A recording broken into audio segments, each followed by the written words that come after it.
Let's turn now to the top strategist for President Obama, Dan Pfeiffer. Thanks for coming in today. And let's begin with this book and try to clear some things up. First of all, the bottom line on this potential switch between Joe Biden and Hillary Clinton. Research was done, correct? Correct.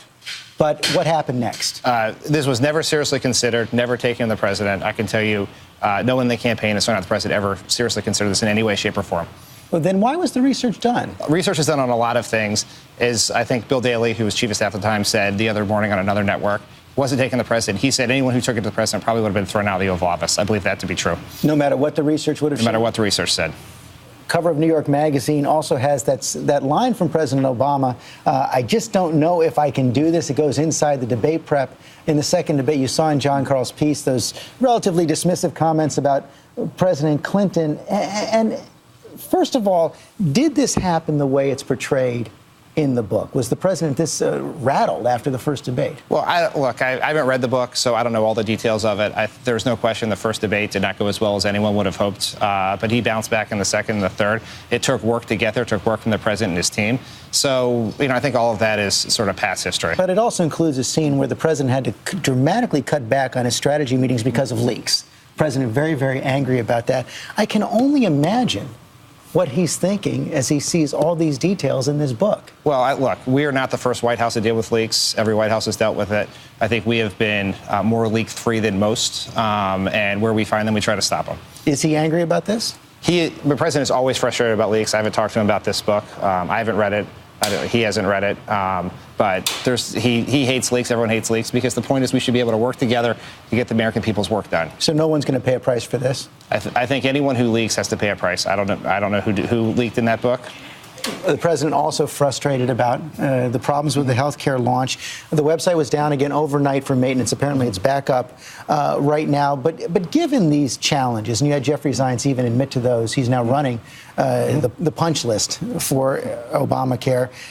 Given these challenges, are you still confident the website's problems are going to be fixed by the end of November? Yes. Jeff Zients has said that. He said that to us as recently as this week, that based on the work they've done, that they believe they can get the website working smoothly for the vast majority of Americans by the end of this month. And if we do that, while we have lost some time, obviously for the last 3 months, last month here, we're going to be able to get. You'd have lost almost 2 months there. Right. Now, the good news here is that the history of programs like this, like in Massachusetts, is that most people sign up towards the end. In Massachusetts, in the first month, 0.03% of the overall population who ended up signed up in that first month. So there's time here. There's no question we have to get this done by the end of this month. But yeah, the clock is ticking. No question. You saw that report, the internal note showing only 6 people signed up on the first day. You've set out this goal that 7 million people will sign up by that first big deadline of March 31st. Are you still committed to that goal? Are you going to reach it? Well, that's a goal that the CBO said is what they thought would happen. Our goal is to get as many people done as possible. I can promise you that the first enrollment numbers, which will be released later this month, are not going to be what we want them to be. There's no question about that. The website hasn't worked the way we want it to work. But we take responsibility for that. We take responsibility for the errors, take responsibility for fixing it. And if we get the website working as we expect we do by the end of this month, then I think we're going to be in a good place. I want to show something you said just a couple of days before the launch of the website on CNN, talking about how the website was ready to go. Starting on October 1, people are going to be able to go to these marketplaces online, compare plans. They'll have access to plans they've never had before. And when people see that, they're going to see this is going to be a consumer experience unmatched by anything in government, but also in the private sector. Clearly didn't turn out that way. I mean, a couple big questions there. And people are still struggling with this. How is it possible? And we've seen all these reports that the president was asking about this website every single day. How is it possible that he and you at top levels of the White House did not know? And given that, why should we believe your confidence now?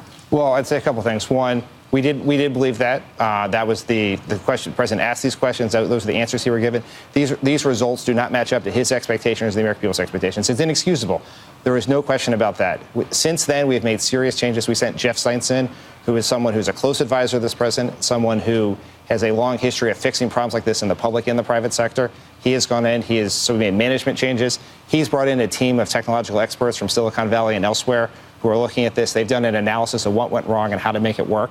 And so, he has confidence and we have confidence we can get this done, but it's not easy. It's going to take a lot of work. One thing that is also clear is that the president's signature promise on health care, if you like your health care plan, you're going to be able to keep it, that is not literally true. It is not true, and the president's taken a lot of heat for that this week. And the Wall Street Journal reported this week that there was actually a lot of debate behind the scenes about whether or not the president should actually make that promise. You see the headline from yesterday's Wall Street Journal right there, and they quote, one former senior administration official said that as the law was being crafted by the White House and lawmakers, some White House policy advisors objected to the breadth of Mr. Obama's Keep Your Plan promise. They were overruled by political aides, the former official said. Is that true? That is not my recollection at all of that. And let's talk about that promise for a second. If the president didn't intend to keep this promise, why would he have gone out of his way to put a provision in the law that specifically says that if you have a plan before Obamacare passed, you can keep that plan? Now, if your plan has been downgraded or canceled, you can't. But if the president were to allow people to have those plans be downgraded or insurance companies to keep selling bare bones plans, policymakers knew this was a problem. But George, if he had done that, he'd be violating an even more important promise to the American people, that everyone would have a guarantee of access to quality, affordable health insurance. It's important to understand who we're talking about and the kind of plans we're talking about. It's 5% of the market is this individual market. 80% of people have health care through Medicare, their employers, or Medicaid. 15% don't have health insurance and now have access to it for the first time. And 5%, if you had your plan and it hasn't been changed or canceled, you can keep it. 50% of this group are going to be able to get access tax subsidies to make their plans cheaper, and most of them will get a better plan for less, for the same or less. And many of these plans were cut rate plans that didn't cover hospitalization, doctor's visits. Let's stipulate what you just said. Let's assume it's true, but it still doesn't meet the literal promise the president made right there. And your policymakers knew that then. Why didn't the president say during the campaign what he said this week? For the vast majority of people, if you like your health care plan, you can keep it. Look, I can't go back in time on this. And like I said, I don't recall this debate the Wall Street Journal talks about in any way, shape, or form. This never came up inside? Not that I remember. But here's the point: is that if you had a plan before the Affordable Care Act passed and hasn't been changed or canceled, you can keep it. And look, I understand that there's controversy and confusion. This is why the president went out and addressed it in Boston this week.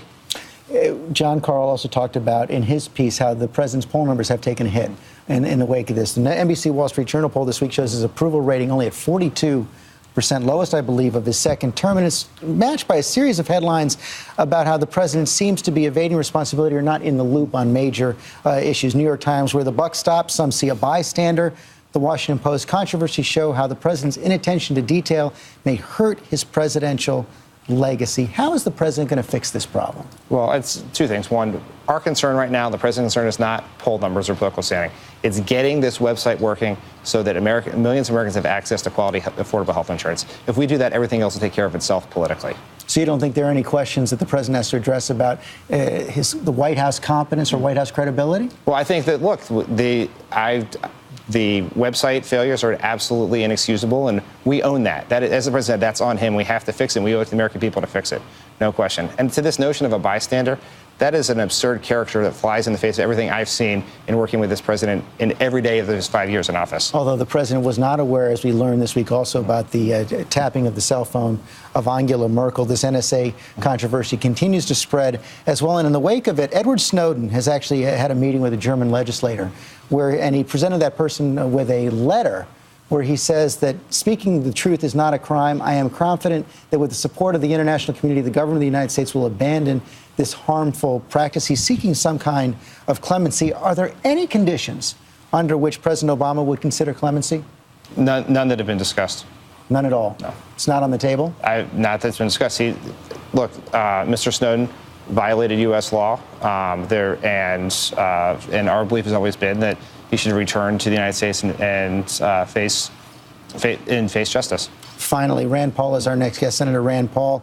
Do you agree with Jay Carney, your White House colleague, that it would be, quote, awesome if Rand Paul runs for president in 2016?